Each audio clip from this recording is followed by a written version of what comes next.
নমস্কার বন্ধুরা, আমার চ্যানেলে নতুন একটা ভিডিওতে সবাইকে স্বাগত জানাচ্ছি। আশা করছি তোমরা সবাই খুব ভালো আছো, সুস্থ আছো।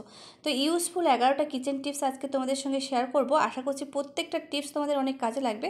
ছোটো ছোটো টিপসগুলো জানা থাকলে সংসারের কাজগুলো অনেকটাই সহজ হয়ে যায়, সেই সঙ্গে নিজের জন্য কিছুটা সময় পাওয়া যায়, সংসার খরচ কিছুটা হলেও কমানো যায়। তার জন্য ছোটো ছোটো টিপসগুলো জানা আমাদের খুবই প্রয়োজন। তো চলো দেখে নেওয়া যাক আজকের প্রথম টিপস। প্রথম যে টিপসটা আমি তোমাদের সঙ্গে শেয়ার করব আয়রন নিয়ে। তো প্রত্যেক দিনই প্রায় আমাদেরকে কম বেশি জামা কাপড় আয়রন করতে হয়। আর জামা কাপড় আয়রন করার আগে আমরা কিছুটা জল জামা কাপড়ের উপরে ছড়িয়ে দিই, যাতে আয়রনটা খুব ভালোভাবে হয়। তো এই জলের সঙ্গে যদি কিছুটা ডিও আমরা মিশিয়ে দিই, তাহলে এই জল থেকে একটা মিষ্টি সুগন্ধ বের হবে। তারপরে দেখো এই ডিও মেশানো জলটা এবার জামা কাপড়ের উপরে ছড়িয়ে দেবো। ছড়িয়ে দেওয়ার পরে এর উপরে আয়রন করব, তাহলে কি হবে, এখান থেকে একটা মিষ্টি সুগন্ধ বের হবে। এরপরে যখন জামা কাপড়গুলোকে আলমারির মধ্যে গুছিয়ে রাখবো, তাহলে এক্সট্রা করে আর আমাদেরকে নেপথলিন দিতে হবে না। নেপথলিন দিয়ে রাখি, এখান থেকে একটা মিষ্টি সুগন্ধ বের হবে, সেই সঙ্গে পোকামাকড় কোনো আক্রমণ করতে পারবে না। তো এইভাবে করে যদি ডিও মেশানো জল দিয়ে আমরা আয়রন করে নিই, তাহলে এক্সট্রা করে নেপথলিনটা আমাদেরকে দিতে হবে না। বা জামা কাপড় যখন পরবো আলমারি থেকে বের করে, তাহলে কি হবে, সুন্দর মিষ্টি একটা সুগন্ধ বের হবে। তোমরা চাইলে যে কোনো স্প্রে বোতলে ভরেও ব্যবহার করতে পারো জলটা, তাহলে কি হবে, সমস্ত জায়গায় খুব ভালোভাবে পড়বে। নাহলে হাত দিয়ে যদি দাও, তাহলে কোথাও একটু বেশি কোথাও একটু কম এভাবে পড়বে, কিন্তু তাতেও কোনো অসুবিধা হবে না, যেহেতু আমরা আয়রনটা করব। তো আয়রন করার সময় সেই জলটা খুব ভালোভাবে শুকিয়ে যাবে। তো এইভাবে করে এরপর থেকে আয়রন যখন করবে, তোমরা ছোট্ট এই কাজটা করে নেবে, তাহলে কাজটাই অনেকটাই সহজ হয়ে যাবে। এক্সট্রা করে আমাদেরকে ন্যাপথলিন দিতে হবে না, বা কোথাও যখন জামা কাপড়টা পরে বের হব আর এক্সট্রা করে ডিও আর লাগাতে হবে না। পরবর্তী যে টিপসটা আমি তোমাদের সঙ্গে শেয়ার করবো, এখানে কড়াই বসিয়েছি। কড়াইটা খুব ভালোভাবে গরম হয়ে যাওয়ার পরে আমি কিছুটা লবণ তেলের মধ্যে দিয়ে দিলাম। এরপর দেখো এটাকে এই তেলের মধ্যে আমি মাছ ভাজা করব। মাছ ভাজতে গেলে অনেক সময় কি হয়, আমরা ঠিকঠাকভাবে ভাজতে পারি না। ঠিকঠাকভাবে ভাজতে গেলে মাছটা কড়াইয়ের মধ্যে আটকে যায়, মাছগুলো ভেঙে যায়, গোটা গোটা থাকে না। সেই জন্য কিছুটা লবণ যদি আমরা তেলের মধ্যে মিশিয়ে দিই, তাহলে একটাও মাছ ভাঙবে না, মাছগুলো একদম গোটা গোটা থাকবে, বা কড়াইতে মাছটা আটকে যাবে না। ছোট্ট একটা টিপস, তোমরা এটাকে কাজে লাগাতে পারো। মাছ ভাজার আগে অবশ্যই একটু লবণ দিয়ে দেবে। পরবর্তী টিপসটার জন্য আমি এখানে নিয়েছি একটা বোতল। কোল্ড ড্রিঙ্কসের বোতলের ওপর দিকে যে গোল মতন অংশটা আছে, তো সেটাকে আমি কেটে নিয়েছি। কেটে নেওয়ার পর দেখো নিচের দিকে একটু কিছুটা গ্যাপ দিয়ে দিয়ে আমি বেশ কয়েকটা ছিদ্র করে দিয়েছি। সরু সরু তারগুলোকে একটু গরম করে লাগিয়ে নিলেই বেশ কয়েকটা আস্তে আস্তে করে ছিদ্রগুলো হয়ে যাবে খুব সহজেই। এরপরে দেখো আমরা খোপাতে যে কাঁটাগুলো লাগাই না, তো সেই কাঁটাগুলো নিয়েছি। কাঁটাগুলো খুবই নরম হয়, এই কাঁটা দিয়ে কাজটা করতে অনেকটাই সুবিধা হবে। আর ওপরে দেখো একটা যে পুঁতি লাগানো আছে, তো পুঁতিটাকে আমি খুলে বের করে নিলাম। তো পুঁতিটা আমার কোনো কাজেই লাগবে না। এরপরে দেখো ক্লিপটা কাঁটাটাকে আমি এইভাবে করে বাঁকিয়ে নিলাম। তো আঙুলের সাহায্যে কীভাবে বাঁকালাম তোমরা দেখে নিশ্চয়ই বুঝতে পেরেছো। তো এইভাবে করে বাঁকিয়ে নেবে। আর আমি আগের থেকে বেশ কয়েকটা বাঁকিয়ে রেখেছিলাম সরু সরু যে তারগুলো আছে, সেই তার দিয়েও তোমরা কাজটা করে নিতে পারো। তো আমি এখানে বেশ কয়েকটা ক্লিপ ছিল, অযথাই পড়েছিল, তো সেই ক্লিপগুলোই এখানে কাজে লাগিয়ে নিচ্ছি। তো এরপরে দেখো বাঁকানো যে ক্লিপগুলো, সেই ক্লিপগুলোকে আমি বোতলের যে ছিদ্রগুলো করেছিলাম, তো সেই ছিদ্রগুলোর প্রত্যেকটাই লাগিয়ে নিচ্ছি। তো আমি এখানে একটা ছাড়া একটা লাগিয়ে নিয়েছি। তোমরা চাইলে প্রত্যেকটা গ্যাপের ছিদ্রর মধ্যেও একটা একটা করে লাগিয়ে নিতে পারো। তো দেখো বন্ধুরা, আমাদের রান্নাঘরের যে হাতা, খুন্তি, ছাঁকনি এগুলো রাখার জন্য একটা জায়গার প্রয়োজন হয়ে পড়ে, নয়তো এলোমেলো এদিক ওদিক হতে থাকে। তো এগুলোকে সুন্দর করে গুছিয়ে রাখার জন্য আমরা বাজার থেকে বিভিন্ন ধরনের স্ট্যান্ড, তারপরে সেলফ আমরা এগুলো কিনে নিয়ে আসি। কিন্তু রান্নাঘর যদি ছোট হয়, তো ছোট থাকার কারণে বিভিন্ন জিনিসপত্র আমরা কিনে নিয়ে এসে সাজিয়ে গুছিয়ে রাখতে পারি না। তো তার জন্য এইভাবে করে বোতল কেটে একটা অর্গানাইজার বানিয়ে ফেলতে পারো, যেটা হচ্ছে খুব অল্প একটু জায়গার মধ্যে এই সমস্ত রান্নার যে হাতা, খুন্তি, চামচ যেগুলো আছে, এগুলোকে আমরা খুব সহজে অর্গানাইজার করে রাখতে পারবো। তো কোনো খরচই করতে হলো না। একটা ফেলে দেওয়া বোতল কেটে তোমরা এইভাবে করে বানিয়ে নিতে পারো খুব সহজে। তাহলে চলো এখন দেখে নেওয়া যাক আজকের পরবর্তী টিপসটা। বাজারে বিভিন্ন ধরনের প্লাস্টিকের চাল বেরিয়েছে। আমরা অজান্তে প্লাস্টিকের চালগুলো যদি খাই, সেটা শরীরের পক্ষে মারাত্মক ক্ষতিকর। সেই জন্য অবশ্যই বাজার থেকে চাল কিনে নিয়ে এসে একটু যদি আমরা বাড়িতে পরীক্ষা করে নিই যেটা প্লাস্টিকের চাল না অরিজিনাল চাল, তাহলে অনেকটাই ভালো হয়। তো সেই জন্য চালটাকে পরীক্ষা করার জন্য সোজা চলে আসবে গ্যাস ওভেনের কাছে। আর গ্যাস ওভেনের কাছে এসে আমি ওভেনের ওপরে বেশ কয়েকটা চাল হাত দিয়ে একটু সাজিয়ে দিচ্ছি, যাতে এগুলো পোড়াতে সুবিধা হয়। তোমরা চাইলে মোমবাতি জ্বালিয়ে মোমবাতিতেও কাজটা করতে পারো। তো আমি এখানে গ্যাস ওভেনের মধ্যে চালগুলোকে খুব সুন্দর করে একটা একটা করে সাজিয়ে দিয়ে তো গ্যাস ওভেনটাকে অন করে দিলাম, গ্যাসের ফ্লেমটাকে একদম লো করে দেবে। তো লো করে দেওয়ার পর না আস্তে আস্তে এটা চালগুলো পুড়তে থাকবে। যদি এটা প্লাস্টিকের চাল হয় তাহলে দেখবে প্লাস্টিকটা গলে যাবে, ঠিক প্লাস্টিক পোড়ালে যেরকম গলে যায় না সেরকম হয়ে যাবে। আর যদি অরিজিনাল চাল হয় তাহলে ছাই হয়ে যাবে।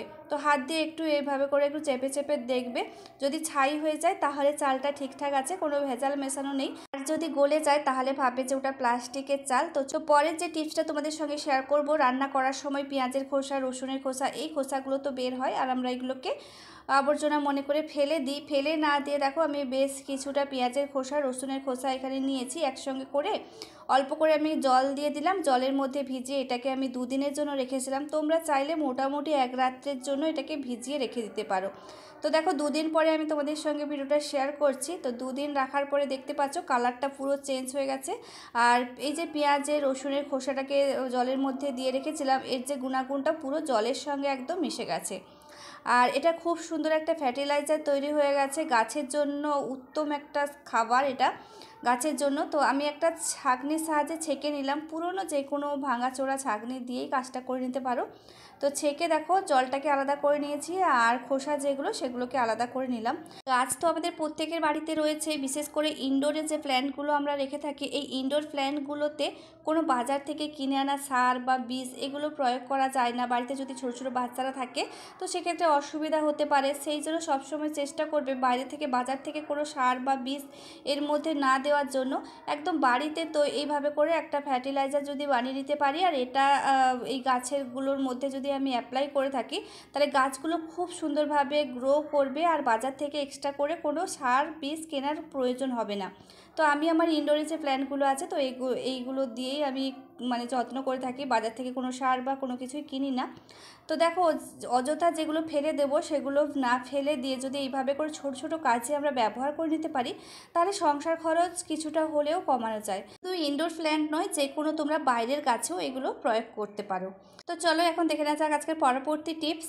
ভাত রান্না করার সময় ভাতের ওপরে যদি কিছুটা ছোট্ট একটা জামের মধ্যে কিছুটা জল আমরা গরম বসিয়ে দিই, তাহলে তরকারি করার সময় আমরা গরম জল ব্যবহার করে থাকি। তো সেক্ষেত্রে এক্সট্রা করে আর জল গরম করতে হবে না।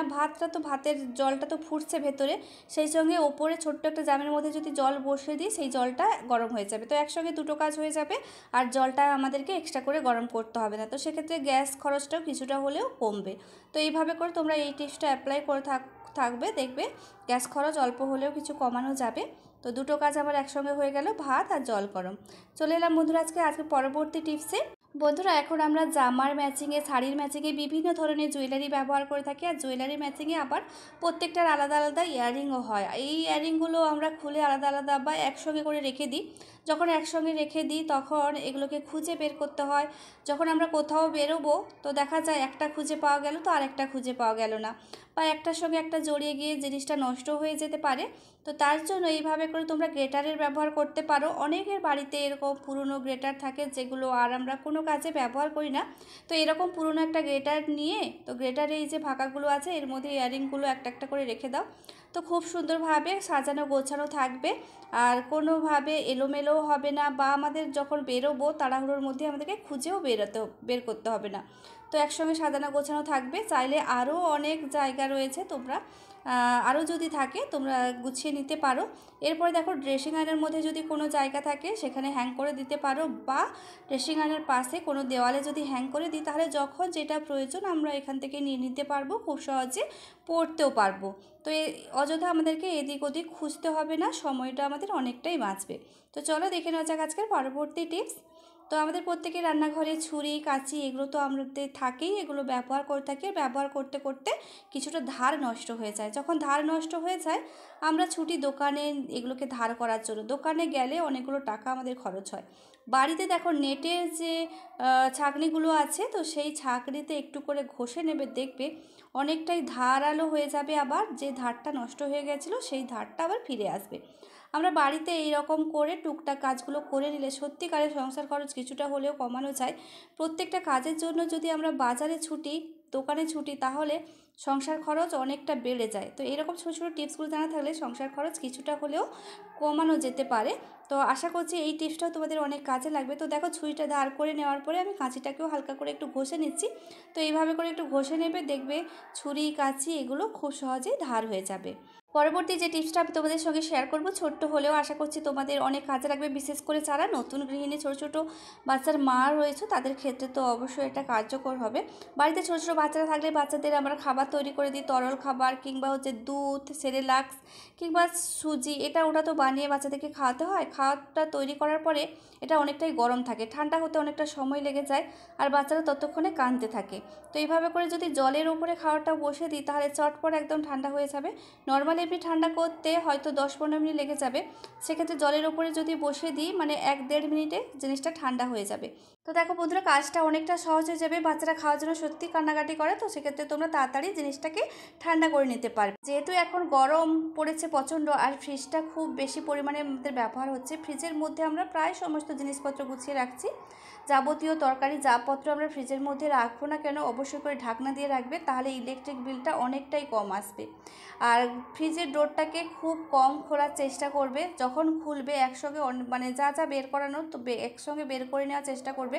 কারণ বারবার খুলতে গেলে কি হয়, ঠান্ডাটা বেরিয়ে যায়, ঠান্ডাটা বেরিয়ে গেলে আবার ঠান্ডা হতে গেলে তো ফ্রিজের ওপরে লোড পড়ে, সেক্ষেত্রে কি হয় অনেকটা এক্সট্রা কারেন্ট আমাদের খরচ হয়ে যায়। বাড়িতে যদি ছোটো ছোটো বাচ্চারা থাকে, বাচ্চারা তো সেটা মানেই না, বাচ্চারা ফ্রিজে ঠান্ডা জল, আইসক্রিম এটা ওটা রাখে আর সেগুলোকে বের করানোর জন্য তারা বারবার ফ্রিজের ডোরটাকে খুলতে থাকে। তো সেক্ষেত্রে বারবার এটা ঠান্ডাটা বাইরে বেরিয়ে যায়। যদিও দেখো ফ্রিজের ডোরের চাবি লক করা রয়েছে, কিন্তু এই চাবিটা সবসময় ব্যবহার করাটা সম্ভব হয় না, চাবিগুলো কোথায় হারিয়ে যায়, তো সেটা খুঁজে পেতে গেলে আবার আমাদের সমস্যার মুখে পড়তে হয়, খুঁজে পাওয়া যায় না। তো দেখো হাতের কাছে এই ছুরি কাঁচি এগুলো কিন্তু আমাদের থাকে, তো এগুলো দিয়ে কিন্তু চাবির কাজটা আমরা করে নিতে পারি খুব সহজেই। তো দেখো ফ্রিজের যে চাবির যে লকটা রয়েছে, এই ছুরির সামনের দিকের অংশটা দিয়ে একটু ঘুরিয়ে দেবে, দেখবে এটা খুব সুন্দরভাবে লক হয়ে যাবে। আবার যেরকম আমরা তালা লাগানোর সময় লাগিয়ে দিই তারপরে খুলে দিই, তো সেই রকম করে ঘোরালেই এরা যেরকম লেগে যাবে খুব সুন্দরভাবে এর সাহায্যে খুলেও যাবে। তোমরা অবশ্যই করে এইভাবে করে লক করে রাখবে। আর হাতের কাছে তো ছুরি কাঁচি এগুলোই থাকে, আর এগুলো দিয়ে আমরা কাজটাকে সারিয়ে নিতে পারি, চাবির কোনো প্রয়োজন হবে না। তো এইভাবে করে তোমরা এই টিপসগুলো অ্যাপ্লাই করো, দেখবে ইলেকট্রিক বিল অনেকটাই কমে যাবে। তো আশা করছি আজকের প্রত্যেকটা টিপস তোমাদের ভালো লেগেছে। কোন টিপসটা সব থেকে বেশি ভালো লাগলো অবশ্যই কমেন্ট করে জানিও। তোমরা ভালো থেকো, সুস্থ থেকো, দেখা হচ্ছে তোমাদের সঙ্গে পরবর্তী নতুন